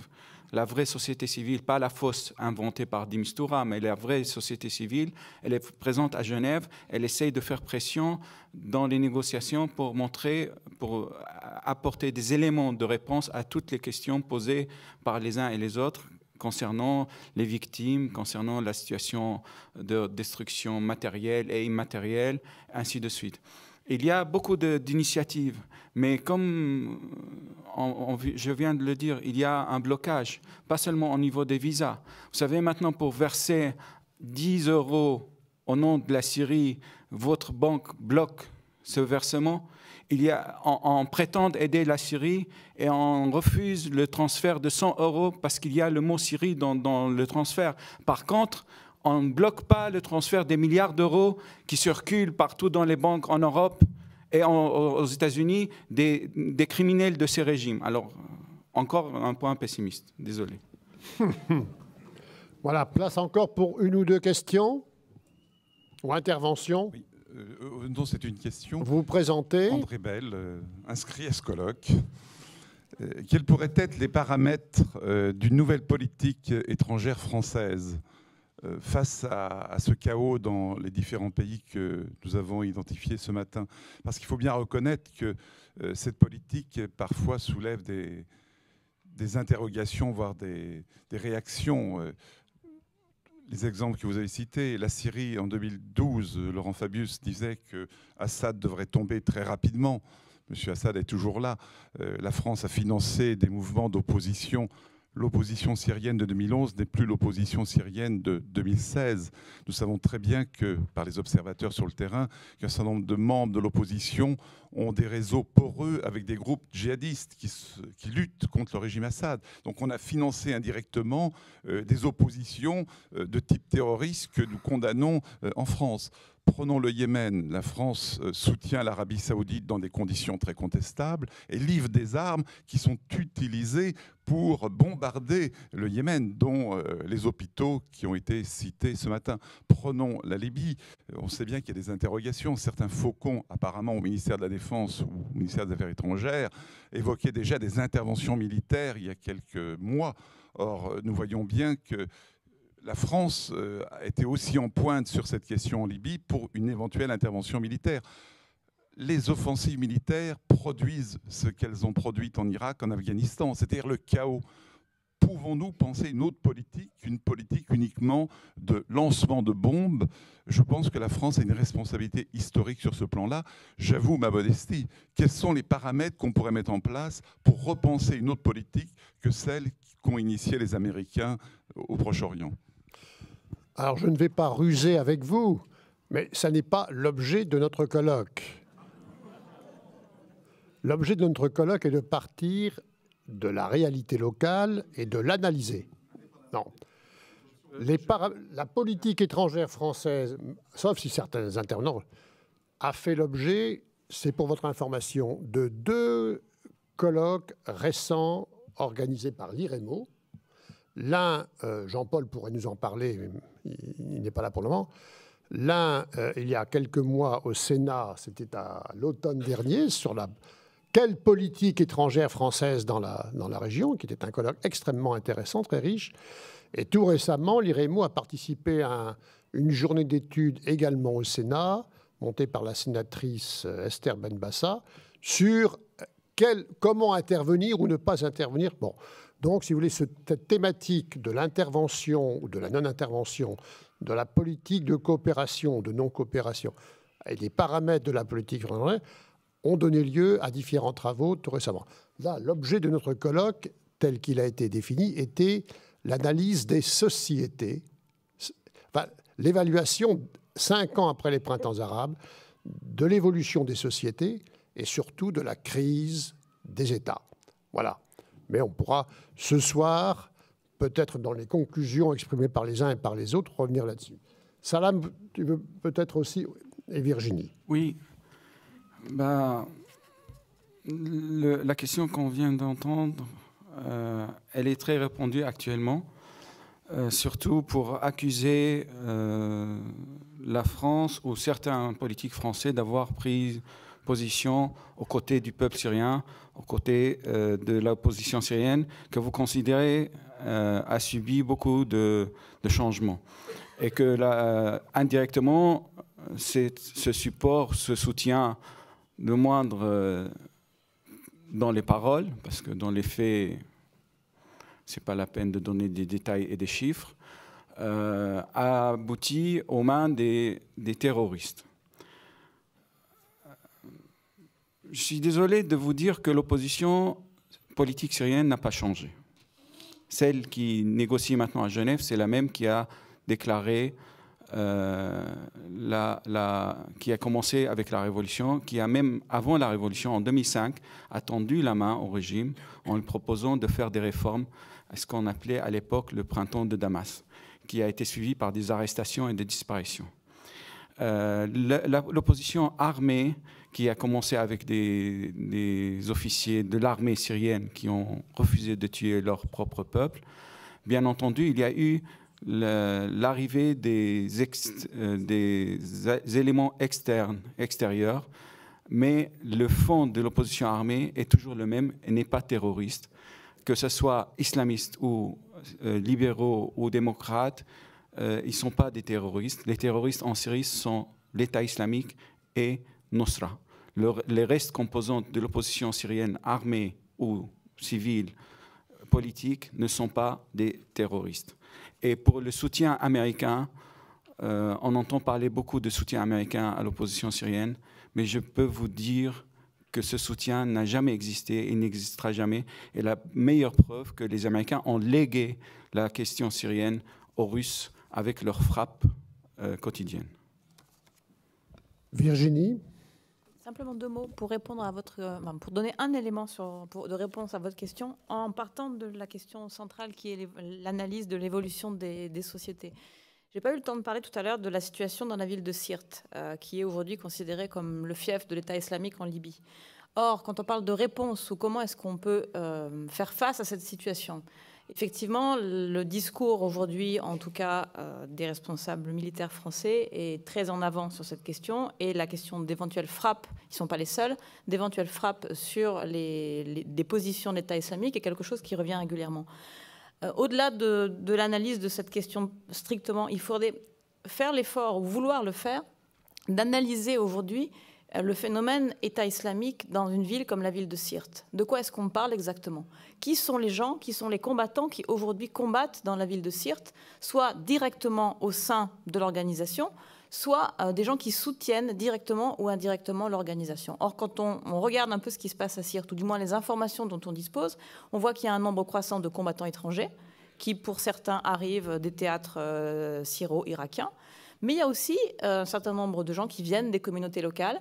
Et les communautés locales à Sirte, de quoi est-ce qu'on parle? On parle justement de ces communautés, un peu de la même manière que ce qu'on a vu dans le cas irakien, de communautés qui, depuis 2011, ont été totalement exclues, non seulement du champ politique, mais de manière générale de la société libyenne, dans un phénomène de marginalisation profonde.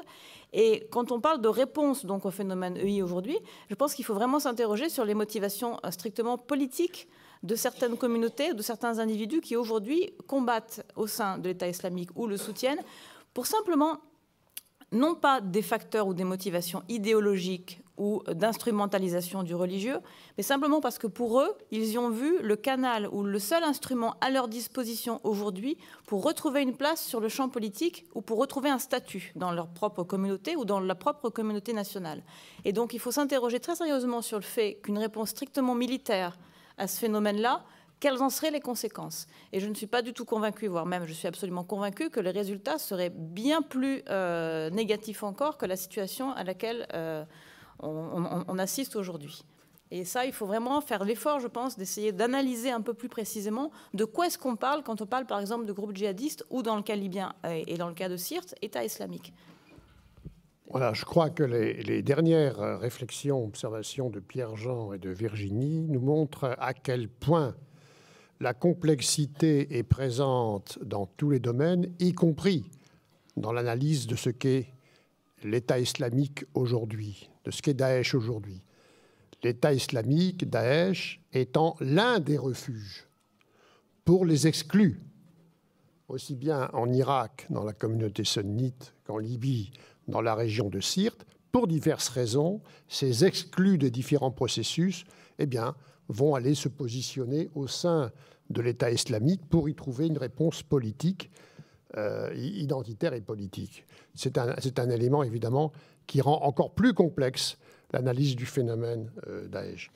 Voilà, je voulais vous préciser qu'on m'a donné des éléments d'information supplémentaires sur les cartes. Alors, les cartes de Jean-Paul Chagnol ce matin ne sont pas dans le nouvel atlas du Moyen-Orient. Déception, mais on peut les retrouver en vidéo sur la chaîne YouTube de l'IREMO, dans une conférence qu'a faite Jean-Paul Chagnolo sur la naissance des États dans la région, une conférence qui dure 1 heure, et qui avait été donnée à l'Université populaire de l'IREMO. Donc on peut les trouver sur le site de l'IREMO, enfin plutôt plus précisément sur la chaîne YouTube de l'IREMO.